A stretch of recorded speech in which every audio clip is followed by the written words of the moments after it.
Good morning all of you. Into the previous lecture, we will discuss about different network services like file service, print service, application service, database service, messaging service and security service. Okay, in this video lecture, we will discuss about network access method. Name પરથી જ ખ્યાલ આવે કે નેટવર્કને access કરવા માટેની different method. બરાબર, જોઈએ શું વર્ક કરે છે. A network of computers based on multi-access medium requires a protocol for effective sharing of the media.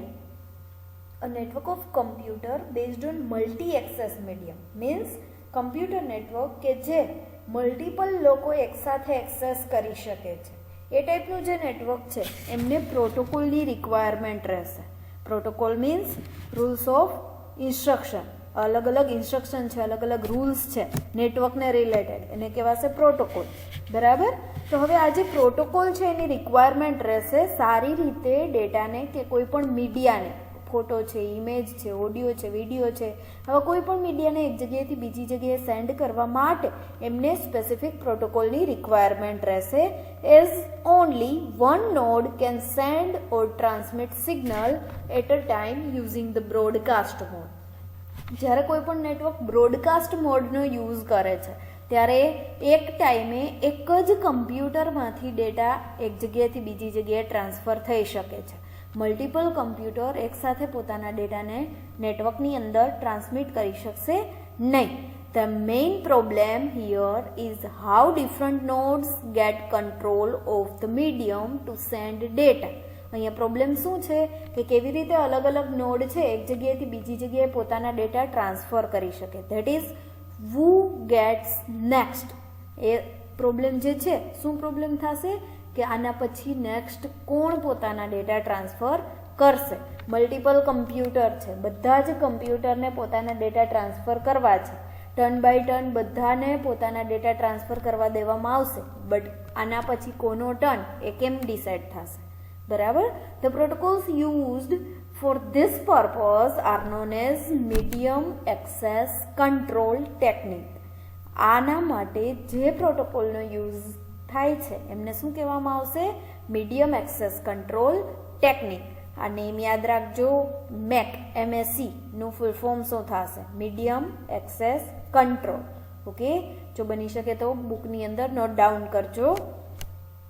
Media access control has various goals like initialization, fairness, priority, error limitation, compatibility, reliability and reconfigurability. આ જે media access control છે જે as a protocol work કરે છે એમના goal ઘણા બધા છે. એમને ઇનિશિયલાઇઝેશન કરવું છે, પ્રાયોરિટી બેઝ એક જગ્યાએથી બીજી જગ્યાએ ડેટા ટ્રાન્સફર કરવામાં પ્રાયોરિટી, પહેલી પ્રાયોરિટી મળે કે હાઈ પ્રાયોરિટી મળે એ ટાઈપની પ્રોસેસ કરવી છે. એઝ વેલ એઝ કોઈ એરર છે, કોઈ લિમિટેશન છે તો એને સોલ્વ કરવી છે. કમ્પેબિલિટી છે તો એના માટે રિલાયબિલિટી મીન્સ કે વિશ્વાસપાત્ર રીતે એક જગ્યાએથી બીજી જગ્યાએ ડેટાને ટ્રાન્સફર કરવા છે. આ બધા માટે આ પ્રોટોકોલનો યુઝ થાય છે. હવે આ જે નેટવર્ક એક્સેસ મેથડ છે એમાં ફર્સ્ટ મેથડ છે કેરિયર સેન્સ મલ્ટિપલ એક્સેસ, જેને શોર્ટ ફોર્મમાં કહેવાય છે CSMA. આ જે શોર્ટ ફોર્મ છે જેનું ફૂલ ફોર્મ શું થાય છે એ યાદ રાખવું કમ્પલસરી છે, તો આ ખાસ ખ્યાલ રાખજો. Carrier sense multiple access method. Procedure, આમની અંદર પ્રોસિજર શું થશે, શું પ્રોસેસ થશે આમની અંદર? તો listen to medium and wait until it is free. No one else is talking. એક ટાઈમે એક જ વ્યક્તિ પોતાના ડેટા ટ્રાન્સફર કરશે. જ્યાં સુધી એ ફ્રી નહીં થઈ જાય ત્યાં સુધી બાકી બધા જ કમ્પ્યુટર વેઇટ કરશે. બરાબર, એકના ડેટા સક્સેસફુલી ટ્રાન્સફર થઈ જાય છે પછી બીજા યુઝરને કહેવામાં આવશે કે હવે તમારા ડેટા ટ્રાન્સફર કરો. Wait a random back off time then start talking. આમની અંદર રેન્ડમલી કોઈ પણ ડિવાઇસ છે પોતાના ડેટા ટ્રાન્સફર કરી શકશે. એવું કંઈ ફિક્સ નથી કે આના પછી એવું કંઈ ટર્ન. બરાબર, જે પહેલાં ડેટા ટ્રાન્સફર કરશે એને પરમિશન મળશે. બરાબર, જે સ્પીડમાં ડેટા ટ્રાન્સફર કરશે એમને પરમિશન આપવામાં આવશે. હવે આનો એડવાન્ટેજ શું છે? તો ફેરલી સિમ્પલ ટુ ઇમ્પ્લિમેન્ટ. આ એક એવી મેથડ છે કે જે સિમ્પલી કોઈ પણ નેટવર્કની અંદર ઇમ્પ્લિમેન્ટ થઈ શકે છે. And functional scheme that works. આમની અંદર ફંક્શનાલિટી, અલગ અલગ ટાઈપની ફંક્શનાલિટી યુઝ થાય છે. ફંક્શનલ સ્કીમ છે એ વર્ક કરે છે. ડિસએડવાન્ટેજ જોઈએ તો can not recover from collision. Collision એટલે શું? કોલિઝન એટલે નેટવર્કની અંદર એક જગ્યાએથી બીજી જગ્યાએ જ્યારે કોઈ પણ ડેટા ટ્રાન્સફર કરવામાં આવે છે ત્યારે ઇન બિટવીન જે ડિફરન્ટ સ્ટેશન આવે છે એને કહેવામાં આવશે કોલિઝન. આપણે જેતપુરથી બસમાં બેસીએ છીએ અને ધોરાજી જવું છે તો ઇન બિટવીન પેટલા આવશે, મંડલિકપુર આવશે, બુંદાળા આવશે, આ બધા જે અલગ અલગ સ્ટેશન આવે છે. સેમ એ જ રીતે નેટવર્કની અંદર તમે એક જગ્યાએથી બીજી જગ્યાએ ડેટાને ટ્રાન્સફર કરો છો ત્યારે એમની અંદર અલગ અલગ ટાઈપના સ્ટેશન આવશે અને આ જે ડિફરન્ટ સ્ટેશન છે એમને શું કહેવામાં આવશે? કોલિઝન કહેવામાં આવશે. તો આ રીતે કોલિઝન જે છે એ ત્યાંથી તમે કોઈ પણ ડેટાને રિકવર કરી શકશો નહીં. આ એક એનો મેઇન ડિસએડવાન્ટેજ છે કે કોઈ પણ કોલિઝન છે ત્યાંથી તમે તમારા ડેટાને રિકવર કરી શકશો નહીં. બરાબર, આ ફર્સ્ટ મેથડ થઈ નેટવર્કને એક્સેસ કરવા માટે. હવે છે second method, carrier sense multiple access with collision detection. Collision detection વાળી એક મેથડ છે જેને CSMACD એવું કહેવામાં આવે છે, જેનું શોર્ટ ફોર્મ છે અને જેનું ફૂલ ફોર્મ છે carrier sense multiple access with collision detection. Okay, જોઈએ કેવી રીતે વર્ક કરે છે. This refined scheme is known as carrier sense multiple access with collision detection or listen while talk. બરાબર, આપણે જ્યારે બોલીએ છીએ ત્યારે સાથે સાથે સાંભળવું એવો એમનો મિનિંગ થશે. બરાબર, એક ટાઈમે આપણે બોલવાનું પણ છે અને એઝ વેલ એઝ સાંભળવાનું પણ છે એવું હશે આ મેથડની અંદર. CSMACD protocol can be considered as a refinement over the CSMA technique. જે CSMA ટેકનિક છે એમની ઉપર રિફાઇનમેન્ટ પ્રોસેસ કરે છે CSMACD. જોઈએ કેવી રીતે પ્રોસેસ થાય છે. Listen to medium and wait until it is free. બરાબર, મીડિયમની અંદર પહેલાં સાંભળવામાં આવશે કે કોઈ કમ્પ્યુટર પોતાની પ્રોસેસ કરે છે કે નહીં. જ્યાં સુધી એ ફ્રી ન થાય ત્યાં સુધી વેઇટ કરવામાં આવશે. then start talking but listen to see if someone else start talking too. બરાબર, આપણે આપણું કામ ચાલુ કરવાનું છે એઝ વેલ એઝ બીજા કોઈ પોતાનું કામ ચાલુ કરવા માટેની વાત સ્ટાર્ટ કરે છે તો એ આપણે સાંભળવાની પણ છે. બરાબર, if a collision occurs, stop and then start talking after a random back of time. બરાબર, કોલિઝનનો મિનિંગ થશે અથડાવવું. તમે એક જગ્યાએથી ડેટા ટ્રાન્સફર કરો છો અને સાથે સાથે કોઈ બીજાના ડેટા પણ આવે છે તો બે ડેટા છે એ અથડાશે અને બેના ડેટા રિમૂવ થઈ શકે, આવું બની શકે. બરાબર, અહીંયા કોલિઝન, જો કોલિઝન જનરેટ થાય છે તો તમારે સ્ટોપ થઈ જવું પડશે અને વેઇટ કરવો પડશે. રેન્ડમલી એકના ડેટા ટ્રાન્સફર થઈ જાય છે પછી તમારે તમારા ડેટાને ટ્રાન્સફર કરવા પડશે. આ ટાઈપની પ્રોસેસ થશે. ત્યાર પછી this scheme is used four hub based ethernet. જ્યાં હબનો યુઝ થાય છે. હબ એટલે તમારા કમ્પ્યુટરમાંથી તમારે ઇન્ટરનેટ એક્સેસ કરવું છે.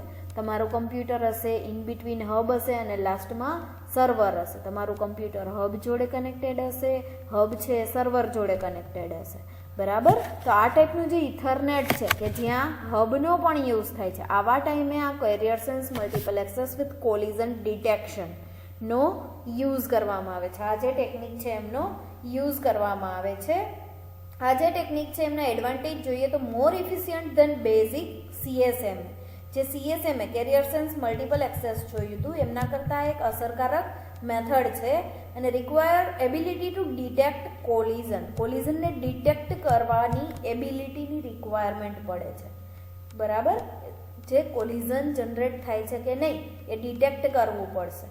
જો ડિટેક્ટ નહીં કરી શકીએ તો આપણા ડેટા લોસ થઈ શકે. ફોર એક્ઝામ્પલ, તમે અહીંયાથી બાઇક લઈને જાઓ છો. બરાબર, એક વળાંક આવે છે તો તમારે પહેલાં જોવું પડશે કે સામેથી કંઈ વાહન નથી આવતું એમ. જો સામેથી પણ વાહન આવતું હશે ને તમે પણ વાહન તમારું જવા દેશો તો શું થશે? તો બે વાહન અથડાઈ જશે. બરાબર? તો આવું ના થાય એના માટે ડિટેક્ટ કરવું કમ્પલસરી છે કે સામેથી કંઈ ડેટા આવતા નથી એમ. બરાબર? તો આ રીતે carrier sense multiple access with collision detection work કરે છે. ત્યાર પછી થર્ડ વન મેથડ છે carrier sense multiple access with collision avoidance. કોલિઝનને અવોઇડ કરવામાં આવશે, જે અથડામણ છે એમને અવોઇડ કરવામાં આવશે. કેવી રીતે પ્રોસેસ થાય છે જોઈએ. Similar to CSMA but instead of sending packet control frames are exchanged. અહીંયા કોઈ પેકેટ સેન્ડ કરવામાં નથી આવતું, બટ અહીંયા ફ્રેમને કંટ્રોલ કરવામાં આવે છે. ફ્રેમની જે કંટ્રોલ છે એમને એક્સચેન્જ કરવામાં આવે છે. ફ્રેમને એક્સચેન્જ કરવામાં આવે છે. RTS જેનું ફૂલ ફોર્મ થશે રિક્વેસ્ટ ટુ સેન્ડ. પહેલાં શું કરવામાં આવશે? સેન્ડ કરવા માટેની રિક્વેસ્ટ કરવામાં આવશે કે મારે આ ડેટા સેન્ડ કરવા છે, હું કરું. બરાબર? CTS clear two send. Send કરવા માટેનો વે જે છે એ ક્લિયર કરવામાં આવશે. ધેન ડેટા એકચ્યુઅલ જે પેકેટ છે જે સેન્ડ કરવું છે એ રેડી કરવામાં આવશે. એન્ડ લાસ્ટમાં એકનોલેજમેન્ટ મીન્સ કે ડેટાને સેન્ડ કરી દેવામાં આવશે. આ ટાઈપની આખી પ્રોસેસ થશે carrier sense multiple access with collision અવોઇડન્સની અંદર. હવે એડવાન્ટેજ જોઈએ તો small control frames lessen the cost of collision.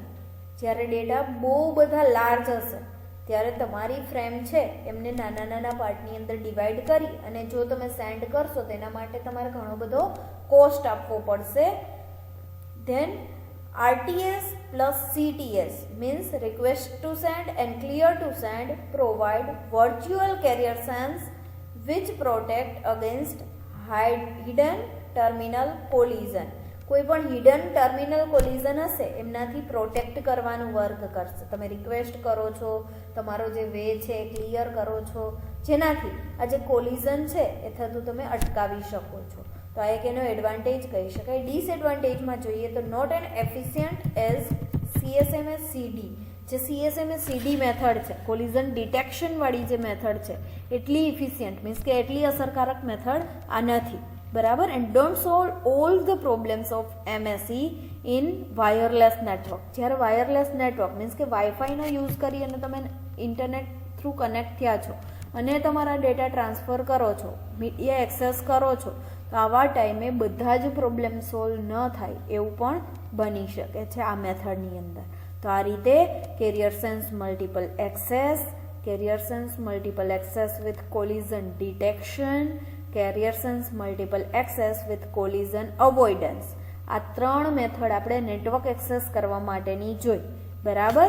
ત્યાર પછીની ફોર્થ મેથડ છે ટોકન પાસિંગ મેથડ, જે આપણે નેક્સ્ટ વિડીયો લેક્ચરની અંદર જોશું. ઓકે?